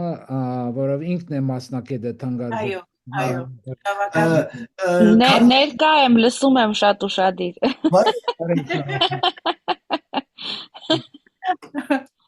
Գուցե Սոնա մի քանի բաներ տունալ ավելցնել Թոմաջանի կարևորության մասին քու մասնակցությանդ համար կոնի արնիվազն։ Ես ճիշտ ասած շատ համապատրաստից ես ուղղակի լսողի կարգավիճակում էի այսօր։ Երևի մի արագ ուրեմն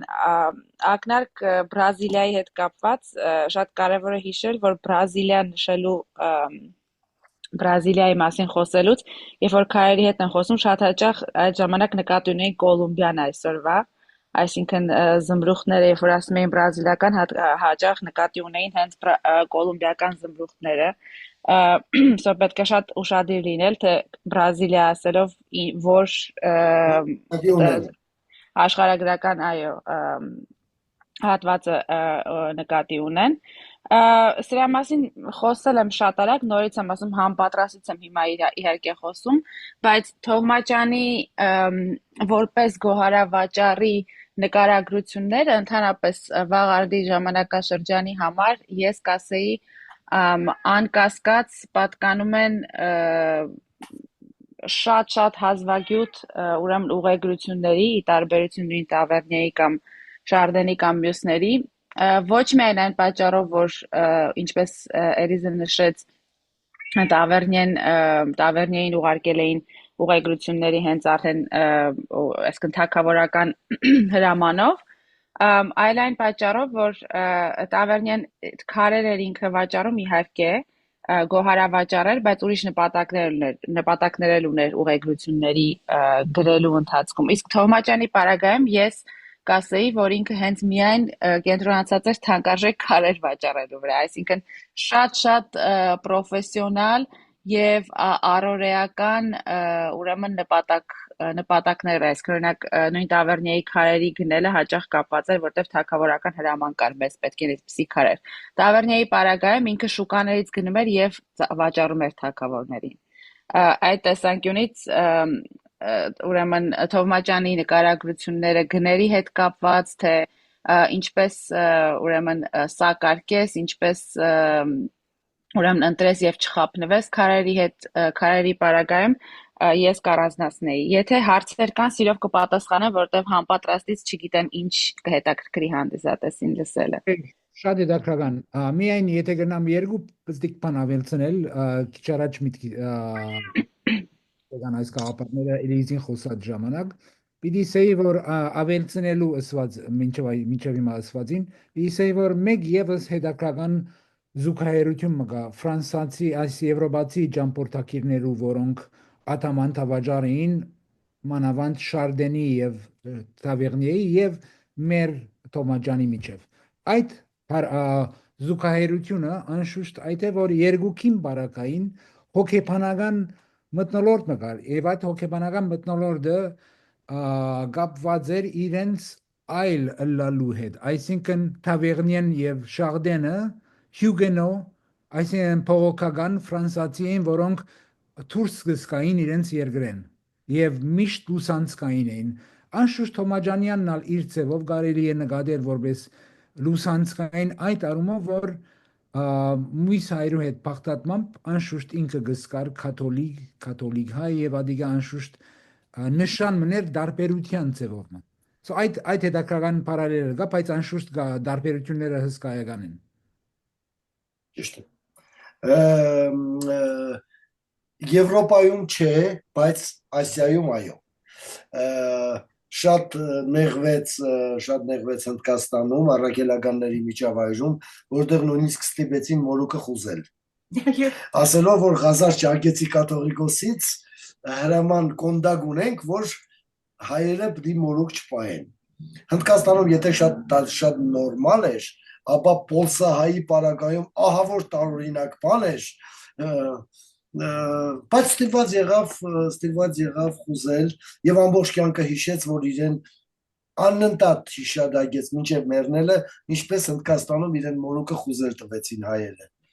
Եվ եթե չեմ սխալած մեր ուժ ճիշտ այդ դեպքի ընթացքին, երբ որ մադրաս դեղի ունենար այդ դեպքը եկեղեցու մեջ, իրեն դեղացի հայերը, որոնք ամբողջությամբ արևելահայերին եւ ամբողջությամբ կպատկանեին արևելահայ ցանցին։ Այո, դուղայ է իհարկե։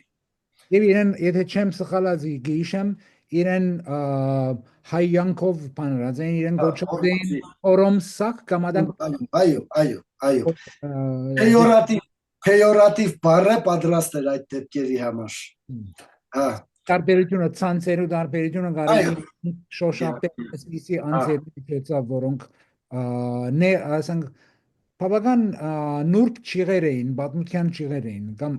ճիղեր կամ ագնոցներ, կամ ինչպես որ մեկը պիտի ուսումնասիրի պատմությունը ըսկացումով կամ դեսաներով։ Եթե մի արագ բան ներողություն Հակոբ։ Պիտի ասեի, ով որ հարցում ունի անտիսադեսներին, թող դիմե, այսինքն գրնակ chat room-ի մեջ գրել, ալեսայանը գսեյոնակ համար այս գիրքը որտեղ են գրնանք առնել։ Նա կարևոր հարցուն է։ Տեսեք, ես սրա մասին տեղեկացնեմ մի երկու բան։ Գիրքը ֆիզիկապես շատ ծանր է ստացվել, 4.5 կիլո է։ Այսինքն փոստով իր վաճառքը կազմակերպելը շատ պրոբլեմատիկ է։ Գրքի տպաքանակը Հայաստանում է, ուրեմն Մխիթարյան միաբանության Երևանի կենտրոնում, եթե Երևանում կլինեն մեզ հետ կկապվեն, մինչև այսօր ինչ որ արվել է չենք վաճառել, նվեր է բաժանվել։ Գնացող եկողի ճանապարհով։ Ուրեմն քաշը խանգարել է, որբիսի դրսում որևէ վաճառք կազմակերպենք, անկեղծ։ Բայց Երևանում ձեռք բերելը, եթե մեր հետ կապվեն, ես կարող եմ կազմակերպել, որբիսի ինչպես բարերարի մոդից, այդպես էլ Մխիթարյան դպրոցից կարողանան գնան վերցնելու։ Գինը բանը չեմ կարող տեղեկացնել, որտեղ իրենք են վաճառողը Հակոբ։ Ես առնչություն չունեմ վաճառքի հետ։ Ուղղակի իմ համար պրոբլեմատիկը քաշի խնդիրն է եղել, որ 4.5 կիլոն այնուամենայնիվ պրոբլեմ է։ Մարզանքի համար լավ առարգա։ Կարող է։ Հա, բայց ձեր օրինակները, գիտեմ, որ Հակոբի եւ Սեպուի օրինակները Պետո Եղիայանի օֆիսում տրված են, հենց Երևան կակ դուք ձերը ստանալու եք, պարոն Եսայանը, եթե կապվի, մի լուծում կգտնենք։ Բայց իրենք պիտի տեղափոխեն, ուզում եմ ասել, դժվար է որևէ ձևով գրգել այսօր։ Եթե Երևանում կլինեն, մենք պատրաստ ենք իրենց հասցնելու։ Սոնա ինչ գսեի շարունակի, խնդրեմ։ Չէ, շատ արագ ամփոփելու համար ցանցերի մասին էին խոսում Սեպուհը եւ Մերուժանը եւ կարեւոր է հիշել, որ Թովմաջյանի վաճառած ապրանքատեսակն էր պայմանավորում այն մարդկանց եւ այն ցանցը, ում հետ ինքը շփվում էր։ Շատ կարեւոր է, որտեղ ամեն ապրանքատեսակ վաճառող վաճառականը չէր, որ ուներ հնարավորություն շփվելու օրինակ արքայական եւ այլն, այսինքն բոլոր այն մարդկանց մասին, որ Մերուժանը խոսեց, մեծ մասամբ կամ եւ Էլիզը, այս մարդկանց հետ շփումը Թովմաջյանի հնարավոր էր եւ եղավ, որովհետեւ թանկարժեք քայլեր էր վաճառում Թովմաջյանը։ Ապրանքատեսակը պայմանավորում էր ցանցը պայմանավորում էր ապրանքատեսակը, սա շատ կարևոր ամեն վաճառական չէր, որ Թովմաջյանի նման Օսմանյան կայսրությունից կարող էր ճամփորդել ամբողջ աշխարհով եւ շփվել եւ առևտուրանել այս տիպի ցանցի հետ։ Շատ կարևոր դերակատարություն է։ Մերսի։ Ես մի բան լրացնեմ այդ առիթով Տեսեք, ամբողջ գրականության մեջ արևելահայ արևմտահայ ցանցերը իրար հանդիպել են։ Հաջող, անհաջող եւ այլն, բայց հետքը երևում է։ Ուրեմն առաջին հետքը դրա երևում է ենթադրենք Աստրախանի հայոց դատաստանագրքից, չէ՞։ Աստրախանի հայոց դատաստանագրքում մենք ունենք մի հատված, որ ինքը խոսում է վաճառականական կարգի մասին եւ հadoop շեշտում է, որ արևմտահայ ցանցերը հաշվեմատյաններ չեն պահում։ Թովմաջյանի մոտ եւս դա կա։ Ուրեմն միտեղ զրույց կա, դիալոգ է, փոլսում են, արևելահայի հետ վիճում են եւ արևելահայը իրանց ասում է, մեղադրում է, որ դուք ոչ թե դավթարլու եք, այլ դավթարսыз վաճառականներ եք։ Այս մեղադրում է իրեն եւ Սերբոս Հովանես Սերբոսյանին, Ջովանի Սերբոսին նշանավոր։ Ուրեմն այս հագադրությունը անընդհատ նկատվում է նույնիսկ գրավորի դեպքում, իսկ արդեն կենտանի հանդիպման ժամանակ անկասկած տեսնում ենք, իհարկե, բայց եւ մի բան էլ, ես լուրջ գործարք երկու համատեղ ցանցերի դեպքում հələ չեմ հանդիպել, խոսում եմ լուրջ առևտրական գործարքի մասին։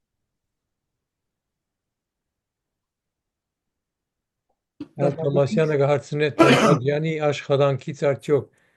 ինչ դասեր սովորելու կան հիմա ներկա իրականության համար։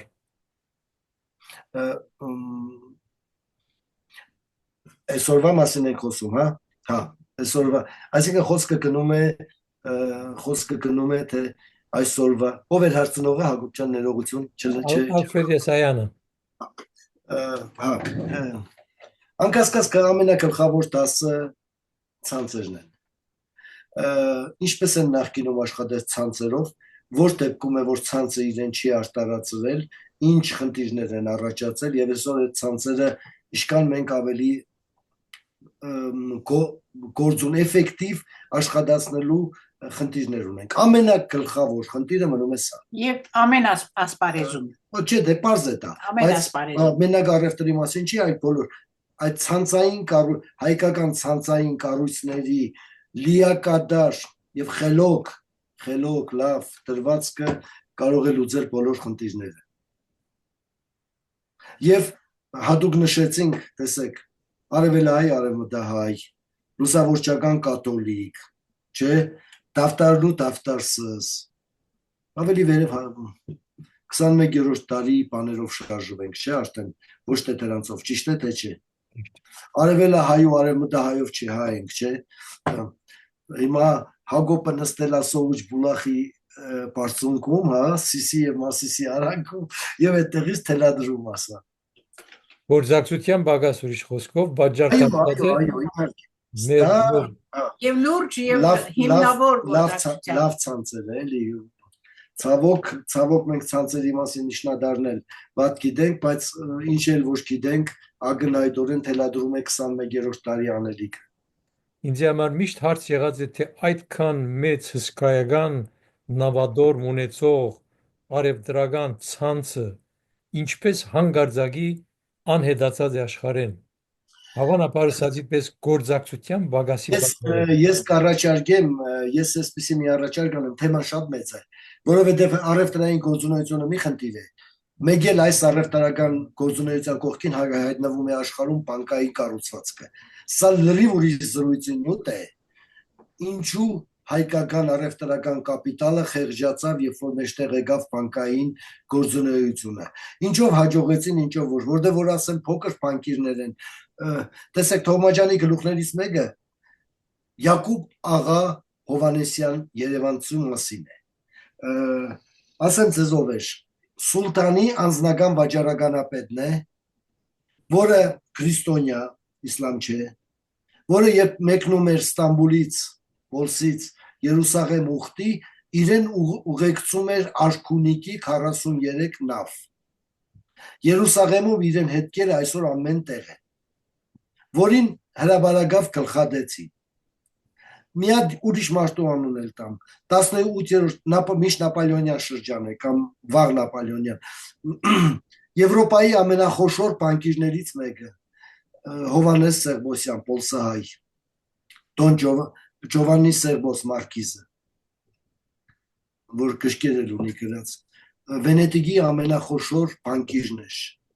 որը թաղված է Սուրբ Խաչի խորանում, այնտեղ բոլոր գերեզմանները հանած են, բացի Սերբոս Հովհաննես Սերբոսյանից, բայց այս թեման ինչու, այդ ինչուն լրիվ առանձին նյութ է զրույցի եւ կարծեմ Սեպոը կվգայի կարճ ասած շատ մեր խելքի մեծ խելքի մասին չի վգայում պետք է ուսումնասիրվի առանձին զրույցի նյութ է լրիվ Անշուշտ Սելշուզեր, որ բեդականության հարցը կարևոր է այդ առումով, որ անկրյական մյուս ընկերությունները եվրոպական, որ մտան հնդկացովյանոց եւ որ ունին ժառանգը, որ թողած են եւ այսօր այս ժառանգությունը կարելի է տեսնել նույնիսկ Յեյլ համալսարանի մեջ, որ Յեյլը սարքված է դրամով, որ մադրասի մեջ շախված դրամ է մնացած են այսօր եվրոպական ատմաները մնացած են որովհետև իրենց բարակային ունեին pedagogan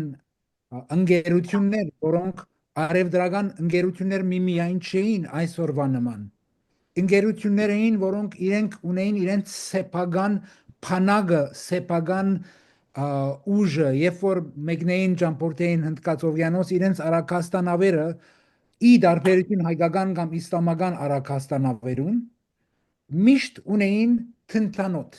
եվրոպացիները թնթանոտներով վաճառականություն ունեին եւ այդ թնթանոտն է եւ այդ թնթանոտի յետև գեցող բեդությունն է եւ անոր յետևալ մնաց գեցող ընդհանրապես ցանցի աշխուժությունը խելացիությունը վստահության արարգությունը քոյությունը եւ այլն այդ բոլոր մասնիկները կարևոր աստակներ եղած են, բայց գնամ ասել գլխավոր ամենակարևոր աստակը, եթե ինձ մեկը ասեր ինչ է վերջը դարբերությունը, պիտի ասեի որ մեկ բարակային ունեիր թնթանոտ զենք եւ հաշվեմատյան միասին, այսինքն մեկ ցերկով թնթանոտ եւ զենք կամ սուր մյուս ցերկով հաշվեմատյան, բայց եվրոպացիների համար հաշվեմատյանը երկրորդական էր, առաջինը թնթանոտն էր, հայերը միայն հաշվեմատյանով գաշխատեին եւ այդ պատճառով սիրված էին ասիացի ժողովուրդները կողմեն որովհետեւ ի դարբերություն եվրոպացի ժողովուրդներու կամ պետություններու վնաս չէին ներկայացնել ավելի վստահելի են ավելի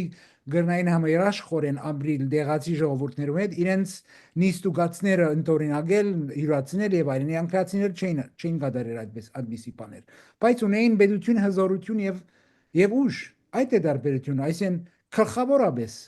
անշուշտ չկարծեր որ հայերը հայ արևդարականները որպես անձ աշխատեին չէին գազմագերված համախմբված գործակցած եւ ասենք ցանց սարկած ինչպես որ գսել ադար շատ մեծ կարևոր դեր ունի չէ՞ կարծեր կարևոր դեր ունի բայց պիտի ասեմ որ միայն պիտի հստակեցնեմ մեկ երկու բաներ որ անշուշտ ցանցը կարևոր է եւ անշուշտ կարևոր է նշмарելը որ հայերը ի դարբերություն եվրոպացիներուն օրինակ իրենց ընկերությունները հայկական ընկերությունները ասիական ընկերություններուն նման էին այսինքն ընտանեկան ընկերություններ էին հայերը աշխատեին քերթաստանով դողմով ընտանիքով եւ իրար միջև բավական խիստ մրցակցություն կար որովհետեւ հայերս միշտ բացակայություն ունեցած ենք հասարակական գարույցներու որոնք գնդքրգեն շատ մահեր այսքան I mean Իրացության մեջ դոմային մոդեցումը ջուղայեցներով գլխավոր մասնիկ իրենց հատկանիշներ Իվերջո Սեպուը ինչ-որ ասում է լրիվ ճիշտ է, բայց իվերջո որովհետև ինչ էր կատարվում ասենք թե այդ վաճառականը շատ հարուստ էր կամ գերհարուստ էր իվերջո չկա պետություն ամենաշատը ինչի էր հասնելու ինքը pedagogan մարմինը չկար հետևը կամ բանկիր էր դառնում եւ ուներ X հարստություն ամենամեծ բանկը ենթադրենք բայց վերջի ինչ էր լինելու այդ բանկը մի օրինակ բերեմ Տովմաջյանը Տրիեստի վրայով մեկնեց Վեննա երբ որ Օսմանյան կայսրությունից ելնում էր ինքը դուրս եկավ ինքը դուրս եկավ նույն նավով Կամոնդոյի հետ։ Պատմում է ինչպես հասան Կամոնդոյի հետ Տրիեստի նավահանգիստ, սուրճ խմեցին, Կամոնդոն գիտեք ով էր, թե ոչ, թե կարիք կա ասել։ Կամոնդոն Ռոթշիլդի նախապապն է։ Կամոնդոն միակ սուլտանի անձնական վաճառականապետերի մեջ միակ ոչ հայն է։ Եթե մնացածները 18-րդ դարում բոլորը հայազգի են, Կամոնդոն միակն է, որ հային Կամոնդոն միակն է, որ հրեա էր։ Հիմա Թովմաջյանը դուրս եկավ իրեն հետ, բայց ի տարբերություն մնացած հայերի, որ դուրս եկավ կորցրեցին, Կամոնդոն կարողացավ հետ վերադառնալ հետո եւ ունեցվածքին տեր կանգնել։ Ունեցվածքը չկորցրեց եւ հետո ավելի շատ խելացի ձևերով կարողացան կայսրությունից դուրս բերել։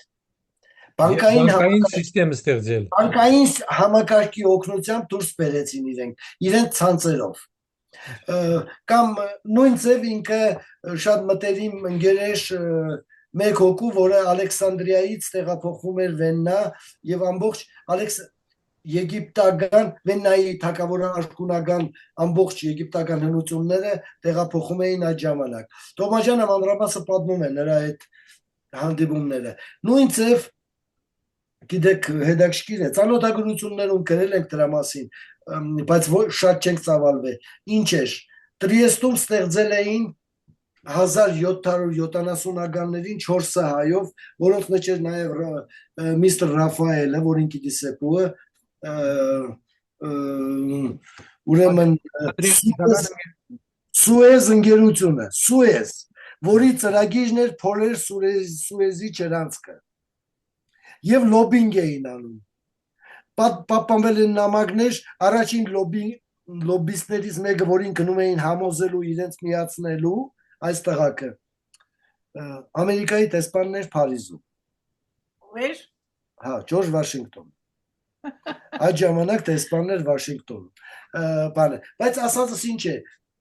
գաղափարներ են, իրագործման մեջ ինչ-որ տեղ կան, շարունակում են, բայց նորից գալիս ենք Սեպուի խնդրին, որը ես անկեղծ չեմ գտնում, որ այսօր զրույցի նյութ է դա, ինչու այդ հարստությունը պիտի կորսվեր ու կորսված էր, ի վերջո կորսվեց։ Հակոբին հարցն է։ Հա, շատ մեծ զրույցի նյութ է եւ շատ խորքայի, ի վերջո շատ խորքայի։ Հա։ Եթե ուրիշ հարցեր չկան, արդեն իսկ բավական երկարեցավ եւ շատ շնորհակալ ենք անշուշտ թե Էլիզաբեթեն եւ թե Մերուժանեն եւ նաեւ պրոֆեսոր Ասլանյանեն, որ այս շատ հետաքրքրական զեկույցը ներկայացին մեզի եւ ով որ հետաքրքրված է ինչպես որ Մերուժանը ասավ Հայաստան պետք է երթակ որ այդ գիրքը առնենք։ Լավ կլներ։ Շատ շնորհակալ ենք։ Մենք էլ ձեզ ենք շնորհակալ շատ ստեղծելու եւ այս շաբաթ արդու, չգիտեմ, որ առիթ ստեղծեցինք, որ մի քիչ ծանծրանանք այդտեղ։ Շատ շնորհակալություն, ցտեսություն բոլորիդ։ Արկենին կդար բոլորիդ, մերսի շատ։ Ցտեսություն, շնորհակալություն։